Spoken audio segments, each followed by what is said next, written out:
Hi friends, welcome to our channel.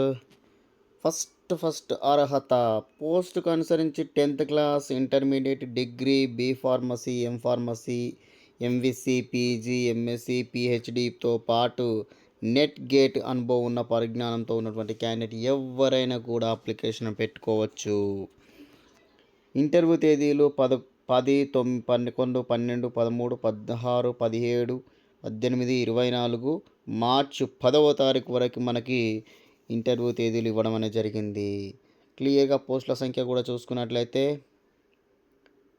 Research associate 4, research fellow 12. ఇక్కడ చూడండి 6, 1, 1, 2, 2, 5, 3, 3, 1 ఇలా పలు విధాలైనటువంటి విభాగంలో వేరువేరుగా మనకి పోస్ట్ ఉండడం అనేది జరిగింది. సెంట్రల్ కౌన్సిల్ ఫర్ రీసెర్చ్ హోమియోపతికి సంబంధించినటువంటి పోస్టులు అన్నమాట. CCRHలో మనకి ఈ పోస్టులు ఉండడం అనేది జరిగింది. నెక్స్ట్ IISER అంటే Indian Institute of Science Education and రీసెర్చ్లో మనకి తిరుపతిలో తాత్కాలిక ప్రాతిపదికన రీసెర్చ్ అసోసియేషన్ కోసం మనకి దరఖాస్తులు కోరడం జరుగుతుంది. ఇక్కడ సంబంధిత విభాగంలో PhD అనేది ఉండాలి. 58,000 అనేది సాలరీగా ఇక్కడ మెన్షన్ చేయడం అనేది జరిగింది. నెక్స్ట్ షిప్ యార్డ్లో ఉన్నటువంటి నోటిఫికేషన్ అన్నమాట. ఇక్కడ వర్క్మెన్కు 260 పోస్టులు ఇవ్వడం అనేది జరిగింది. Worker, welder, fitter, electrician, mechanic, painter, ఇక్కడ క్రేన్ ఆపరేటర్, ఇన్స్ట్రుమెంట్ అంటే ప్లంబర్ మొదలైన సంబంధించిన అన్నీ కూడా మనకి 260 పోస్టులు ఇవ్వడం అనేది జరిగింది. ఇక్కడ వయసు దానికి సంబంధించినటువంటి క్లియర్గా ఒకసారి చూసుకున్నట్లయితే 40 ఏళ్ళు అనేది ముంచకూడదు. వేతనం కూడా 23,300 రూపాయలు మనకు శాలరీగా మెన్షన్ చేయడం జరిగింది. దరఖాస్తు ఆన్లైన్ చివరి తేదీ ఫిబ్రవరి 7వ తారీఖు వరకు ఉంది.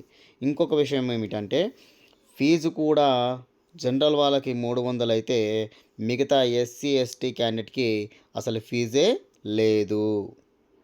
నెక్స్ట్ పోస్ట్ కూడా చూసుకున్నట్లయితే యంగ్ ప్రొఫెషనల్కి సంబంధించినటువంటి హిందుస్థాన్ కాపర్ లిమిటెడ్కి సంబంధించినటువంటి నోటిఫికేషన్ అన్నమాట. ఇక్కడ మొత్తం కలిపి 3 పోస్టులు ఉన్నాయి. అవి MSc బయాలజీ చేసినటువంటి క్యాండిడేట్కి మనకి ఇక్కడ క్లియర్గా అనుభవం ఉండాలని కూడా చెప్పడం అనేది జరిగింది. నెక్స్ట్ పోస్ట్ కూడా చూసుకున్నట్లయితే ఇంకా ఎయిమ్స్లో ఉన్నటువంటి All India Institute of Medical సైన్సెస్కి సంబంధించినటువంటి నోటిఫికేషన్ ఇవ్వడం జరిగింది. ఇక్కడ ఎడ్యుకేషన్ మీడియా జర్నలిస్ట్కి సంబంధించినటువంటి పోస్టులు అన్నమాట. అర్హత చూసుకున్నట్లయితే ఇక్కడ మీడియా జర్నలిస్ట్ అనేది ఇక్కడ అర్హత అన్నమాట. సంబంధిత విభాగంలో డిగ్రీ, PG ఎడ్యుకేషన్, హెల్త్, తర్వాత ఎడ్యుకేషన్, సైకాలజీ. ఇక్కడ క్లియర్గా మనం ఒకసారి ఇంకొక విషయం కూడా చూసుకున్నట్లయితే ఇది ఎడ్యుకేషన్ మీడియాలో మనకి జర్నలిస్ట్ చేసినటువంటి క్యాండిడేట్కు మనకి అవకాశం అనేది ఉండడం అనేది జరుగుతుంది. ఇక్కడ నెక్స్ట్ పోస్ట్ కూడా చూసుకున్నట్లయితే ఎయిర్ ఫోర్స్లో మెడికల్ అసిస్టెంట్లకు సంబంధించినటువంటి పోస్ట్ అన్నమాట. నెక్స్ట్ పోస్ట్ చూసుకున్నట్లయితే స్పేస్ అప్లికేషన్కి సంబంధించినటువంటి పోస్టు.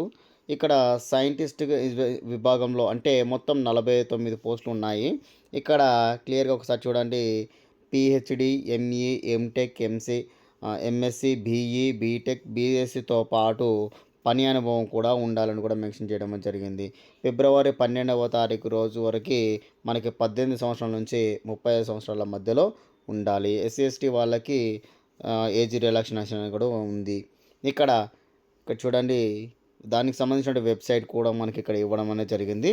మీరు ఆ వెబ్సైట్లో career.comలో మనకు క్లియర్గా sac.gov.inలో మనకి ఈ వెబ్సైట్ అనేది ఈ లింక్ అనేది ఉంటుంది. అక్కడ మనం అప్లికేషన్ అనేది పెట్టుకోవాలి. ఓకే ఫ్రెండ్స్, మరిన్ని అప్డేట్స్ కోసం ఫాలో చేయండి.